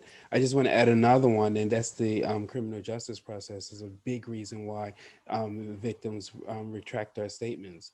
And that's why ISFA, the Independent Sexual Violence Advisors in the UK and Wales, have had a large impact on survivors going through the criminal justice system, because they are advocates who give. We don't give legal advice, but we give practical support. So we make sure that the clients know their rights. They are able to communicate and have continuous updates on their cases. We kind of can be a buffer between the criminal justice system and the victim to kind of like soften the impact and to give them a lot of practical support. So I completely agree with the support. Support for victims is really needed, and not just victim and survivor centers, but very specialized centers, right? So ones that can actually deal with the needs of each victim. So we have ones that might be LGBT centered. We might have ones that, well, the one that I work for is for men. You might have a trans. So I think we need to also think about the specific needs of each group and how do we best cater to that, because all centers are not going to be a one size fits all for all victims. And then children's centers might be another one. So I think we need to definitely increase support, but also get specific support for victims and survivors. We need Okay, to any encourage. One closing raised contribution? hand. So We need to encourage people to come forward and say, I have been abused, or I am a survivor. We need to even encourage that through the media. Come forward, let us know that you are a survivor, that you have been abused. We need to encourage survivors to come forward and to report abuse, so that we can identify, we can better identify this population. And like you said, a lot of it's we need to get rid of this stigma and all the secrecy, and encourage people to come forward, and that it is okay. It's okay to say that, hey, I have been abused, I have been sexually assaulted. I just want to say on that note, people will come forward when they feel safe, and I think we Precisely. need to provide safe spaces for them, whether it's men, whether it's children, LGBT, women. We need to provide safe spaces for people to come forward. I think it's a big ask to ask somebody to come forward and to leave them vulnerable to the system. If I might step in a bit, I would just like to add on that point with why victims don't normally report a lot of sexual assault matters. I would think that person would tend to overlook simple things like they don't want the family to know, they don't want others to know, they don't have enough proof. They feel that they don't have the confidence in themselves. They feel like the crime wasn't serious enough. So little things like this can also make victims do not want to report these sexual assaults to. And that is where maybe That's why he said it has to be a safe space. Yes, of course, yes. To offer a place where they can feel safe enough Yes. to say that. And Yes, I agree. one other thing is that a lot of person actually is afraid. It's afraid of the justice system from having previous connection and maybe encounterment with them. They're afraid to approach some officers, some law enforcement persons. So if something's really happened, they're gonna feel like, I already see the approach how they're taking. I can't, I am the victim, but it's look like if I am the proprietor at the moment. All right, guys, I'm afraid we're gonna have to cut off the discussion itself there. I'm just gonna go around the table asking each person if there's any quick 60-second or so closing statement you'd like to make. Dr. Margaret?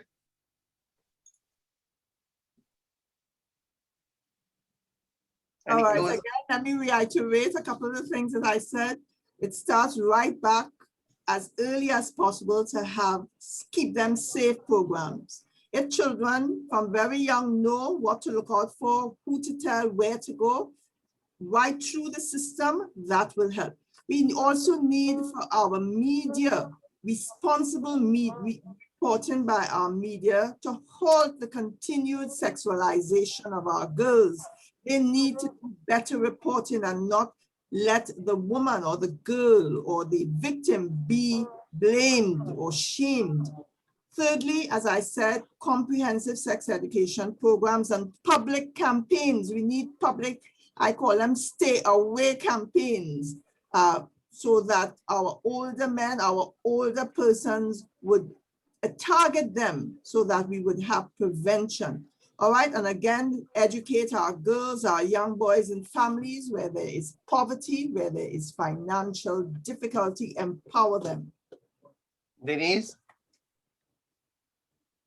So in my closing statement, I would just like to say that after listening to everyone, some things are new to me, so I must say that. But overall, I think that advocacy, case management, and awareness in human rights plays a big role if we want to see changes to address sexual abuse. Razia? I believe that in our islands, there needs to be a training blueprint. It needs to be designed and provided to the islands as to the basis on how to move forward with implementing training for schools, police, judiciary, health workers, teachers, etc. And this training can come through the UN Women with UN Populations Funds or other organizations, quote unquote, that don't say women. Thanks, Mr. Stubble. Something to explore, Nicole? I know that these organizations specifically work with violence against women and girls.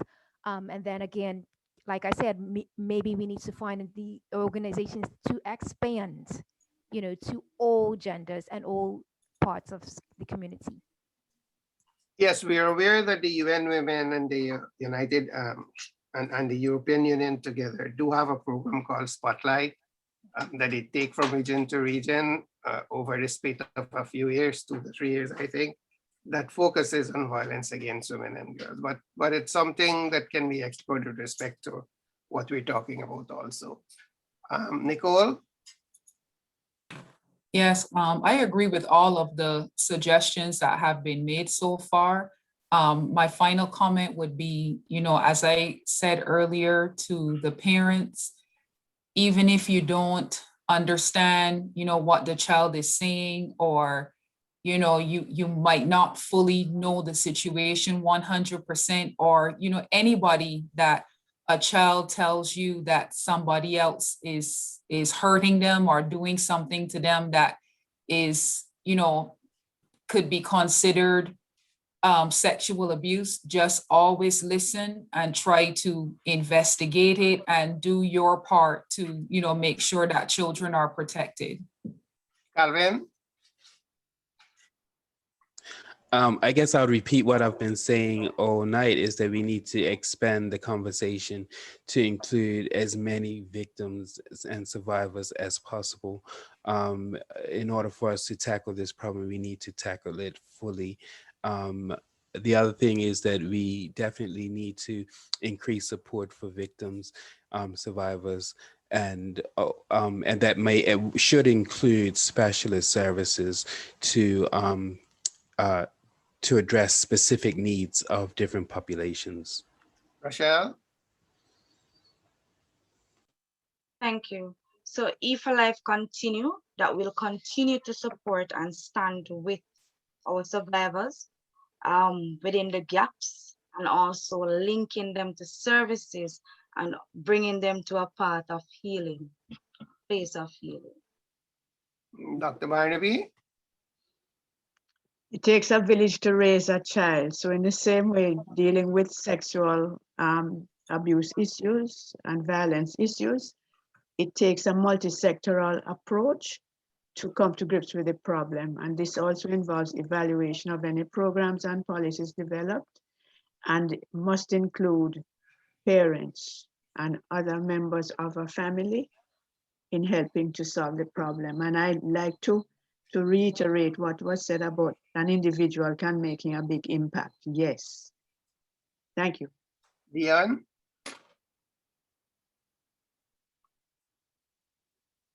Dion, is she there? All right, For some reason, she is. Needs to be. She's all right, speaking, but it's very low. It's very low, Dion.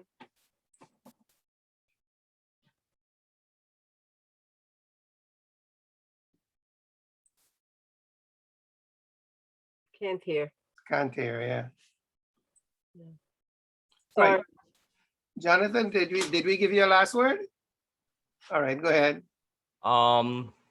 So I would say that to lobby the governments of Caribbean to pass an integrated sex offender registry law that integrates with the United States, so we can track sex offenders coming in and out of the region. And there is data that shows, if you look at Dr. Justine Pierre's research in human trafficking, some of these islands and territories, well, before COVID, used to have a high foreign demand for human trafficking. That is people coming into the country to buy prostitutes.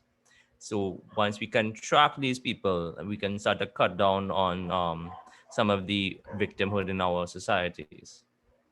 I would reach out to you subsequent to this because I want to see how the Caribbean Voice and maybe other NGOs in various parts of the Caribbean that we've been connecting with through this particular kind of panel discussion we've been doing for more than a year now.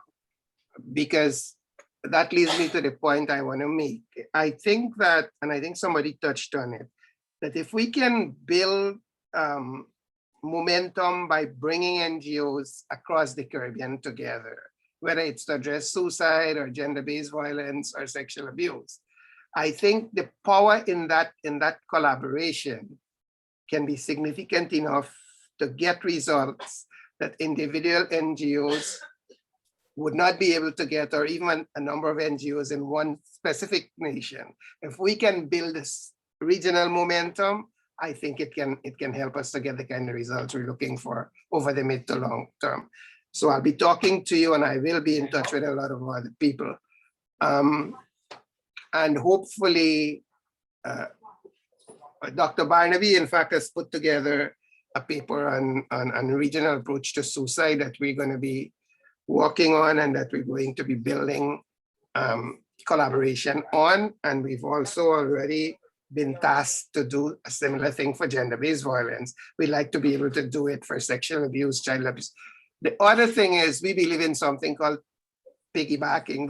There are dynamics at play that kind of intersect in terms of these issues. Some of the things that we talked about here will be applicable to gender-based violence as well. A few of them might be applicable to suicide prevention. So if you're going to do something that's applicable to other issues, if you can bind them together, so to show that here, we're asking you to implement this particular thing, but it's going to work for all these issues. It's not, we're not only asking that it be implemented for sexual abuse. I think that will lend both here also, because we'll go back to cost benefit. And in the context of the Caribbean, we always have to bear that in mind. So those are some of the things that we want to be able to focus on as we move forward. I'm going to ask, I want to thank everybody, and I'm going to ask Neela to close off for us. Well, I also wanted, Dion wrote me her closing statement. I just wanted to read that. She's saying that we need better sex education and HFLE programs in school. The Justice Program has the potential to work very well in helping survivors. And there are just not enough survivor shelters. So that was her closing comment. Once again, everyone, I want to thank everybody for participating here.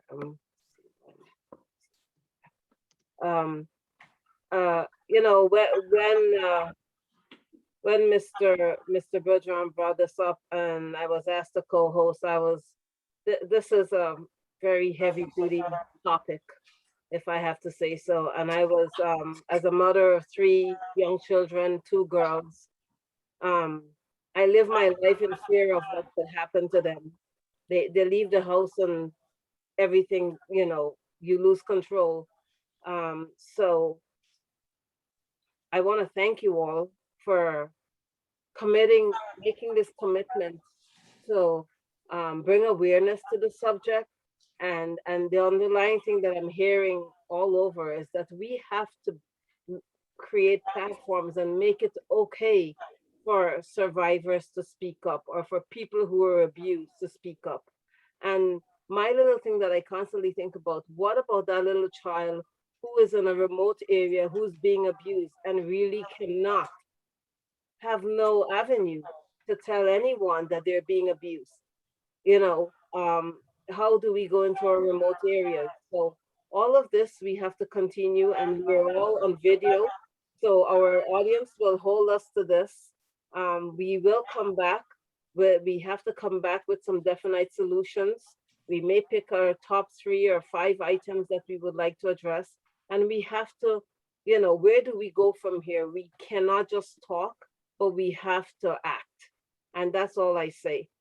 Here at the Caribbean Voice, we say a few minutes of your time can save a life. We dedicated a lot of time here tonight, and we will continue to do so more. So stay tuned for more information, and thank you all. Have a good evening and talk soon with solutions. Bye-bye. Great. Thank you. Bye. Thank you. Well, stay safe. Bye, everyone. Bye-bye. Bye.